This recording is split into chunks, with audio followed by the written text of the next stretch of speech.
నమస్తే. శ్రీ గురుభ్యో నమః. శ్రీమాత్రే నమః. ఆదిత్యాయ చ సోమాయ మంగళాయ బుధాయ గురు శుక్ర శనిభ్యే రాహవే కేతవే నమః. జపాకుసుమ సంకాశం కాశ్యపేయం మహాధృతిం తమోరిం సర్వపాపగ్నం ప్రణతోస్మి దివాకరం. ప్రతి మాసంలో చెప్పుకునేటువంటి మాస ఫలితాలు. అయితే ఈ మాసం ప్రత్యేకించి జనవరి మాసం. జనవరి అనగానే మనకు ఆంగ్ల కాలమాన ప్రకారంగా సంవత్సరం మారుతుంది. 2026 జనవరి. మనకు ఎంతగా మన శాస్త్రంలో సనాతన ధర్మంలో మనకు ఉగాది నుండి మొదలుపెట్టేటువంటి సంవత్సరం అయినప్పటికీ గ్రెగేరియన్ క్యాలెండర్ ప్రకారంగా ప్రపంచవ్యాప్తంగా జనవరి 1 అనగానే కొత్త సంవత్సరం అనుకునేటువంటి పరిస్థితి ఉంది. కనుక మరొకసారి ప్రేక్షకులందరికీ కూడా నూతన సంవత్సర అంటే ఆంగ్ల నూతన సంవత్సర శుభాకాంక్షలు తెలుపుతూ ఈ సంవత్సరంలో మొట్టమొదటిగా వచ్చేటువంటి జనవరి మాసం ఫలితాలు ఎలా ఉంటాయో చూద్దాం. జనవరి కొత్త ఆశలు, కొత్త ఊహలు అందరూ కూడా ఇప్పుడున్నటువంటి కాలానికి ఇవన్నీ కూడా కొత్త నెలగానే అనుకరిస్తూ ఉంటారు. కాబట్టి ఇందులో ప్రత్యేకించి ఈ మాసంలో మనకు కనబడేటువంటి ఒక ప్రత్యేకత ఏంటి అంటే, ఈ మాసంలో పండగలే వచ్చిన గ్రహాల అన్నీ కలిసి ఒకచోట కూటమి అయ్యేటువంటి పరిస్థితి ఉంది. గ్రహ కూటమి అంటారు, పంచగ్రహ కూటమి. ఇది మనకు జనవరి మాసంలో 16వ తారీఖు తర్వాత మకర రాశిలో అంటే సహజ సిద్ధమైనటువంటి దశమ భావంలో ఈ గ్రహ కూటమి ఉండడం వల్ల కూడా ఈ జనవరి మాస ఫలితాలు కొందరికి, కొన్ని రాశుల వారికి అద్భుతంగాను, మరికొన్ని రాశులకు సమాంతరంగాను, మరికొన్ని రాశులకు కాస్త కష్టంగాను అనిపించే విధంగా ఉంటాయి. సరే, మరి ఆ విధంగా చూస్తూ ఒక్కొక్క రాశికి ఏ రకమైనటువంటి ఫలితాలను ఇస్తాయి, వాళ్ళకి ఉద్యోగ, వ్యాపార, వ్యవహారాలన్నింటిలో కూడా అంటే పిల్లలైతే చదువు సంధ్యలు, పెద్దవాళ్ళైతే వాళ్ళు చేసేటువంటి నిత్య కార్యక్రమాల్లో ఈ మాసం అంతా కూడా ఎలాంటి ఫలితాలు వస్తాయి, ఈ ఫలితాలు అంటే దుష్ఫలితాలు ఉన్నట్టయితే అవి ఉండకుండా ఉండడం కోసం ఏం పరిహారాలు చేసుకోవాలి, అలాగే మామూలుగా కొంచెం సమస్థితిలో ఉన్నట్టయితే వాటిని వృద్ధి చేసుకోవడం కోసం ఎలాంటి దైవారాధన చేస్తే అది వృద్ధి అవుతుందో తెలుసుకుందాం. జనవరి 2026 కుంభరాశి మొదటి పక్షం ఫలితాలు అంటే జనవరి 1 నుండి 15 వరకు ఎలా ఉంటుంది అంటే, రాహు జన్మస్థానంలో ఉన్నాడు. ఏళ్ళనాటి శని ఎట్లా ఉంది, అట్లాగూ ఉంది. కాబట్టి ఇప్పుడు పరిస్థితి ఏంటి అంటే కొంత యోగించే స్థితే. మొదటి పక్షంలో కనుక చూస్తే అప్పటి వరకు బాగుంటుంది అనే చెప్పచ్చు. ఎందుకంటే మనకు లాభస్థానంలో ఉన్నటువంటి శని వల్ల కొంత ఉపయోగం. అట్లాగే ధనుర్రాశిలో రవి, కుజుడు ఈ రెండు కూడా ఉన్నాయి. ఇక మిథునంలో గురువు. ఈ పరిస్థితిలో మొదటి పక్షంలో ఎట్లా ఉంటుంది అంటే పర్వాలేదు, ధైర్యం ఉంటుంది, ఆర్థికంగా బాగానే ఉంటుంది. తర్వాత గృహలాభం, ముఖ్యంగా ఇంట్లో అనేటువంటిది ఒక సపోర్ట్ అనేది బాగా దొరుకుతుంది. ఇది మనం బాగా గుర్తించాలి. రవి అనేది ఉద్యోగానికి ఎప్పుడు కూడా ఒక మంచి టీవీకి రాచరికానికి ఉంటుంది.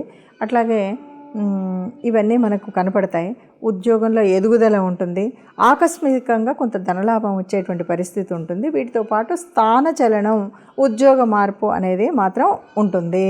ఇది మనకు తెలుస్తూ ఉంటుంది. అట్లాగే శుభగ్రహాలు 12లోకి వెళితే కూడా కొంత శుభ ఫలితాలు వస్తాయన్నది కూడా తెలుసు. కాబట్టి ఇవన్నీ మనకు కనిపించేటువంటివి. ఓవరాల్గా చూస్తే కనుక ఇప్పటి వరకు ఉన్నటువంటి పరిస్థితి కంటే కుంభరాశి వారికి ఒక ఉద్యోగంలో కానీ, వ్యాపారంలో కానీ, కుటుంబ వ్యవహారంలో కానీ, సంతాన విషయంలో కానీ అన్ని విషయాల్లో కూడా లాభదాయకంగా ఉంది.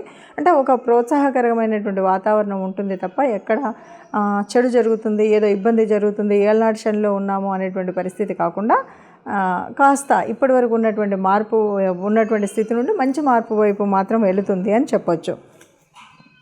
ఇక ఈ పరిస్థితి నుండి మనం తట్టుకోవడానికి ఏం చేయాలి అంటే, తప్పనిసరిగా కొద్దిగా కాలభైరవ అష్టకం అనేటువంటిది చదువుకోవడం అనేది చాలా మంచిది. ఈ రాశి వాళ్లకు ఇది మొదటి పక్షంలో చేయాలి. అలాగే రెండో పక్షం, అసలు ఈ మాసం అంతా కూడా కాలభైరవ అష్టకం చదువుకోవడం అనేటువంటిది చాలా ఉత్తమమైనటువంటి మార్గము అని చెప్పొచ్చు. ఈ రకంగా చూస్తే కనుక ఎట్లాగూ బుద్ధి ప్రచోదనం జరిగేటువంటి సమయం కాబట్టి మంచి ఆలోచనలు, ప్రణాళికలు వేసుకోవడానికి బాగుంటుంది మొదటి పక్షం అని చెప్పొచ్చు. ఇక రెండవ పక్షంలో కనుక ఆలోచించినట్టయితే అంటే కుంభరాశి 2026 రెండవ పక్షం అంటే జనవరి 16వ తారీఖు నుండి 31 వరకు ఎలా ఉంటుంది అంటే కొద్దిగా ముఖ్యంగా ఉద్యోగంలో కానీ వ్యాపారంలో కానీ స్థానచలనం చాలా ముఖ్యంగా కనపడుతుంది. ఇది మనకి అట్లాగే గ్రహాలు 12లోకి వెళ్ళడం వల్ల చాలా వరకు శుభాలే జరుగుతాయి, శుభ ఫలితాలే ఉంటాయి.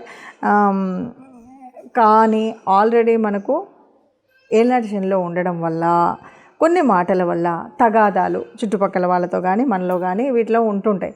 అందుకని ఏంటంటే చాలా వరకు కొన్ని సమస్యలప్పుడు మనం కాస్త మౌనంగా ఉండడం, కాస్త నెమ్మదిగా ఉండడం అనేటువంటిది కనుక మానసికంగా మీరు ఏర్పరచుకున్నట్టయితే ఎలాంటి కలహం రాకుండా, ఎలాంటి అశుభం జరగకుండా గ్యారంటీగా బాగుంటుందని చెప్పొచ్చు.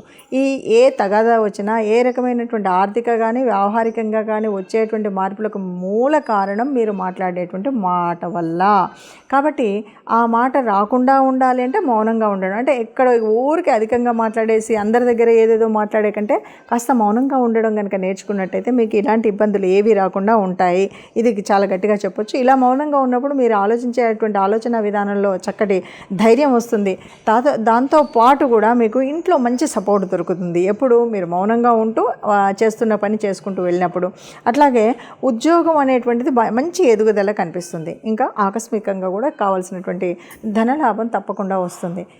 ఒక్క విషయం ఏంటంటే మీరు ఎక్కడ పడితే అక్కడ కోపంగా బిహేవ్ చేయడం కానీ ఇలాంటివి చేయకుండా మాట్లాడేటప్పుడు ఆచితూచి అందరి దగ్గర అనవసరంగా మాట్లాడకుండా ఉండడంతో పాటు ఈ పక్షంలో కూడా కాలభైరవాష్టకం ముఖ్యంగా కృష్ణ పక్షంలో చేసినట్టయితే చాలా అద్భుతమైనటువంటి ఫలితాలు వస్తాయి. మీకు జరగవలసినటువంటి ఏ చెడు కూడా చెడుగా కనిపించకుండా, చెడు జరగకుండా చాలా మంచిని ఇచ్చేటువంటిది కాలభైరవాష్టకం. దీన్ని చేసుకున్నట్టయితే చక్కటి శుభ ఫలితాలు వస్తాయి అని చెప్పచ్చు. ఏది ఏమన్నా గ్రహ సంచారం అనేది మన చేతిలో ఉన్నటువంటిది కాదు.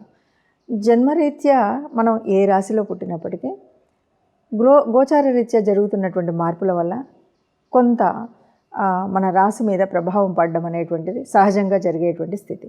మరి ఇలాంటి పరిస్థితుల్లో గ్రహస్థితి ఇలా ఉంది, మరి ఇంతేనా అంటే ఒక మాసంతో జరిగేటువంటిది కాదు పూర్తి జీవితంలో అనేక రకాలైనటువంటి మార్పులు వస్తున్నప్పటికీ కూడా ఒక్కొక్క మాసంలో ఒక్కొక్క రకమైనటువంటి ఫలితాలను తీసుకుంటూనే దాన్ని ఒక పునాదిగా మనకు చెడు జరుగుతున్నప్పుడు జరగకుండా ఉండడం కోసం ఏం చేయాలి, మంచి జరుగుతున్నప్పుడు దాన్ని ముందుకు తీసుకువెళ్ళడం కోసం ఏం చేయాలి అన్నది తెలుసుకోవడం కోసం చేసే ప్రయత్నమే జాతకాన్ని తెలుసుకోవడం, గోచార రీత్యా ఉండేటువంటి ఫలితాలను తెలుసుకోవడం. మరి ఈ రీత్యా కనుక మనం చూసినట్టయితే ఇప్పుడు ఒక్కొక్క రాశికి ఒక్కొక్క ఫలితం ఉన్నప్పటికీ కూడా మనం పరిహారం, ఎందుకంటే మనకు గ్రహాలు ఎలా ఉన్నాయి, ఎందుకున్నాయి అంటే ఇదంతా కూడా పూర్వజన్మ సుకృతం అనే అంటాం. పూర్వజన్మలో ఉన్నటువంటి ఫలితాలకు ఆధారంగానే ఆ పూర్వపుణ్య ఫలంగానే మనం పుట్టినటువంటి రాశిగానే ఉంటుంది. మనం వచ్చేటువంటి కాలగమనంలో వచ్చేటువంటి మార్పులు కూడా మనకు అందుకు అనుకూలంగా ఉంటాయి. కాబట్టి మనం చేసే పాపపుణ్యాల మీద, మనం ఇప్పుడు చేస్తున్నటువంటి పుణ్యాల మీద మన ఫలితాలను సర్దిద్దుకునేటువంటి పరిస్థితి ఉంటుంది. దేనికైనా సరే ఎప్పుడూ కూడా గ్రహాల అనుకూలత ఉండాలి, దైవ అనుగ్రహము ఉండాలి. కాబట్టి మనం ఈ మాసం అంతా కూడా జనవరి మాసం అంటేనే మనకు మొదటి పక్షం అంతా కూడా మనకు తెలిసినటువంటి విషయమే. విష్ణుదేవుడి ఆరాధన చేస్తూ ధనుర్మాసాన్ని పూర్తిగా చేసుకుంటూ గోదాదేవి కళ్యాణంతో విష్ణుమూర్తి, గోదాదేవి, శ్రీరంగనాథుడు గోదాదేవికి కళ్యాణం చేస్తూ ఉంటాం కదా. ఈ కళ్యాణం వరకు కూడా నిత్యం ఆ విష్ణు సహస్రనామం అంటే మొదటి 15 రోజులు విష్ణు సహస్రనామం చేసుకోవడం. అందులోనూ మళ్ళీ ఇంకొక ముఖ్యమైనటువంటి విషయం ఏంటంటే ఈ మాసంలో వచ్చేటువంటిది వైకుంఠ ఏకాదశి.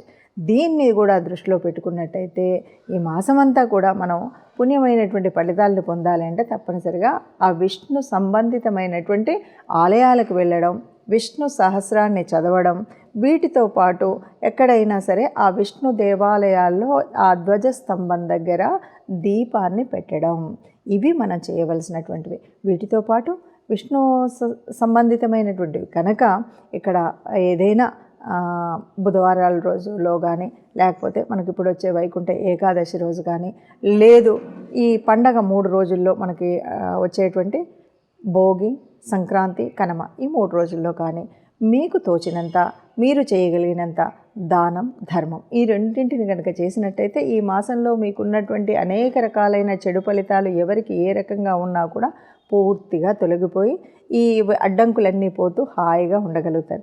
కాబట్టి ఇక్కడ మనం ప్రత్యేకించి నిత్య దేవతారార్చన లేదా ఇష్ట దేవతార్చన చేస్తూనే విష్ణు దేవాలయాల్ని సందర్శిస్తూ దానం చేసినట్టయితే మనకు ఏ రకమైనటువంటి కీడు కలగకుండా ఈ జనవరి మాసం, ఎందుకు మనం ఈ జనవరి మాసంలో ప్రత్యేకించి ఇలా చెప్పుకుంటున్నామంటే, ఏదైనా సరే సంవత్సరంలో మొట్టమొదటి మాసంలో ఎలాంటి విఘ్నాలు లేకుండా ముందుకు వెళ్ళినట్టయితే సంవత్సర కాలం దిగ్విజయంగా ఉంటుంది అనే భావన ఉంటుంది. కాబట్టి దానం ధర్మంతో మన కష్టాలని కడతెరుచుకుందాం. మొత్తంగా మనం చెప్పాలి అంటే, ఇప్పుడు మీరు రాశి ఫలితాలు చూడగానే చాలామంది రకరకాలుగా మాట్లాడుతూ ఉంటారు.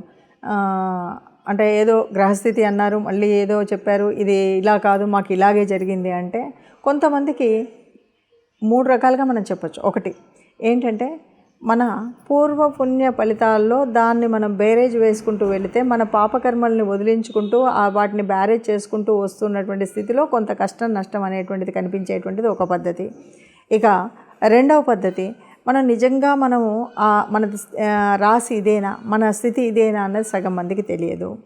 ఎందుకంటే జన్మ సమయంలో సరిగ్గా నిర్ణయం తీసుకున్నటువంటి వాళ్ళు చాలా తక్కువ మంది ఉన్నారు. పాతకాలంలో అయితే ముఖ్యంగా ఊర్లలో ఉండి హాస్పిటళ్ళల్లో సరి అయిన సమయం చెప్పినటువంటి వాళ్ళు కొంతమంది ఉంటారు. ఇక మూడవ స్థితికి వస్తే, ఇక్కడ మనం చెప్పాల్సింది ఇది గోచార రీత్యా జరిగేటువంటి మార్పులు.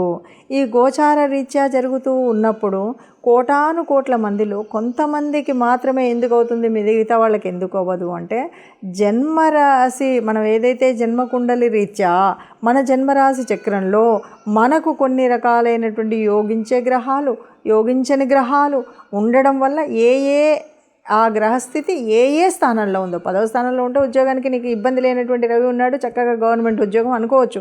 అలా కాకుండా ఇబ్బందులు కలిగించేటువంటి స్థితి ఉందా, ఏ గ్రహాన్ని ఏది చూస్తుంది అంటే, గ్రహం యొక్క యుతి, దృష్టి, ఇవన్నిటి మీద ఆధారపడేటువంటి ఈ గొప్పనైనటువంటి వాడిని మనము స్థాళీపులక న్యాయంగా చెప్పడమే ఇందులో ఉంటుంది. కొంతగా మనకు జరగబోయే నష్టాలు ఎందుకు చెప్తారు అంటే, ఆ నష్టాలను తట్టుకొని ముందుకు వెళ్ళడం కోసం. కష్టాలు ఉన్నాయి, ఆ కష్టాలను కడతీర్చుకోవడం కోసం సవ్యమైన మార్గంలో వెళ్ళండి, ఈ దేవత ఆరాధన చెయ్యండి అని చెప్పడం కోసం చేసేటువంటి ప్రయత్నమే ఈ మాస ఫలితాలు అని చెప్పచ్చు.